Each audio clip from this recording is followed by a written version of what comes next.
gereja dan kekristenan di Sulawesi Utara.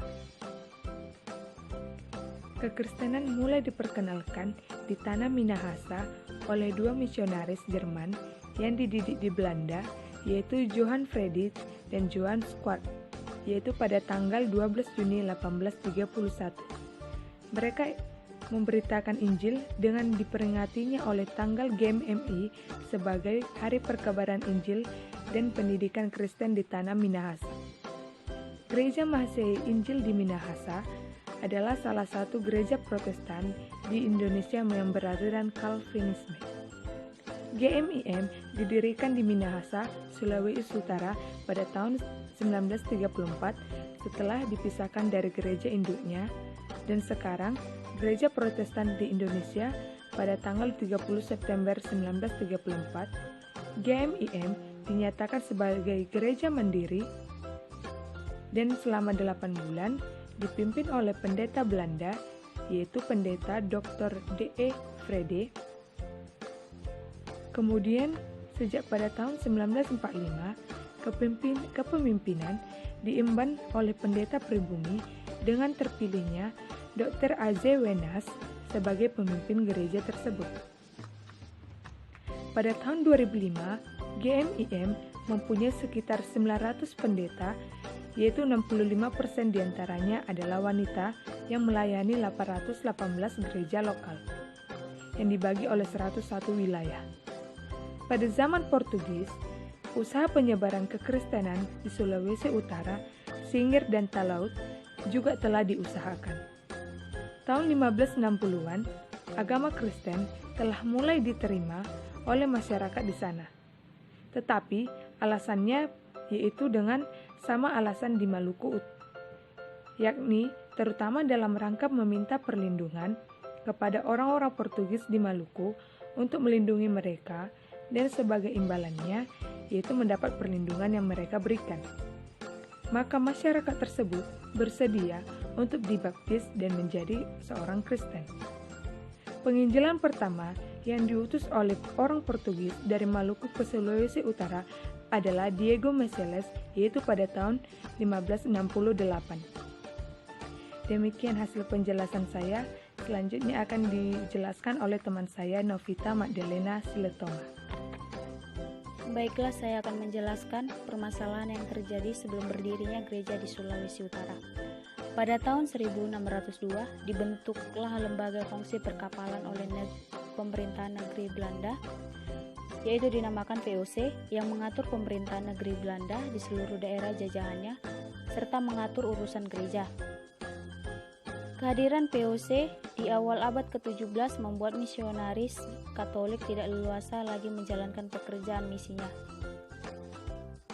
Ketika Spanyol pada tahun 1606 merebut Maluku Utara, minat terhadap Kristen kembali tumbuh, namun pada kenyataannya penduduk di Manado sebagian besar sudah masuk Islam, sehingga para misionaris yang hendak mengabarkan Injil mengalami perhatian ke daerah pegunungan.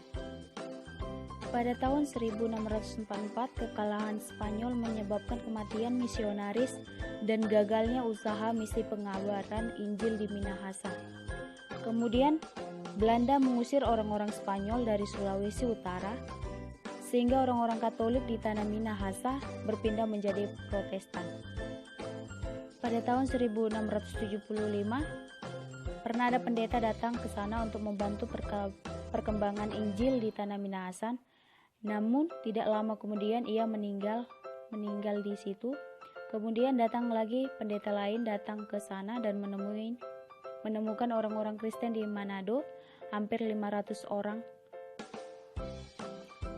Di seluruh daerah daratan Sulawesi Utara, jumlah orang-orang Kristen sudah mencapai 2.500-an orang.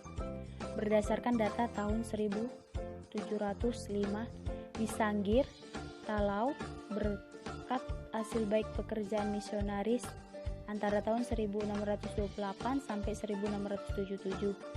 Jumlah orang-orang Kristen yang adalah lebih besar, yakni sekitar 10 ribuan orang. Pada tahun 1771 di Minahasa dan Sangir, Talaut, ada 12.396 anggota gereja, diantaranya ada 34 orang anggota SIDI, diantara hampir 3.300 orang Kristen di Silau pada tahun 1705, tidak ada satu orang pun anggota SIDI. Sistem pemisahan sakramen ini terpaksa untuk dilakukan karena kekudusan baptisan tidak dijaga baik.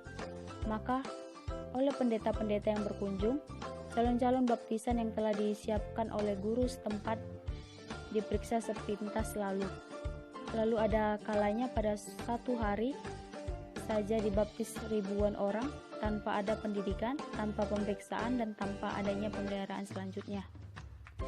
Penyebaran kekristenan saling menjalin dengan persaingan antara bangsa Portugis dengan Ternate.